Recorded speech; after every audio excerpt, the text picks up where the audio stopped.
everyone, welcome back to our channel Login Aid. In this guide video, I will show you how to log in Desert Financial online banking account. So first of all, what you have to do is launch open any browser of your choice. You can see over here I have opened Google Chrome. Now what you have to do is click on the search bar and type in olb.desertfinancial.com. Press enter.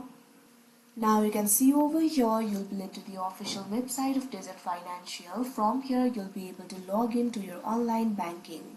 Over here what you have to do is enter your username and password. Simply click on the field of username and enter the username over here.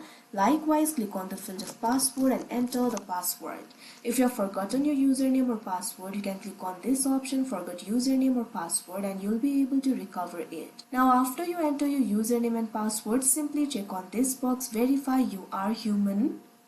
Now wait for the CAPTCHA to verify you. After it is verified, login option will be activated like this. So simply click on the option login that you can see on the screen and you'll be logged into your account. So that is how you log in Desert Financial online banking account. I hope you found this video helpful. Thank you for watching. Make sure to like, share and subscribe to our channel.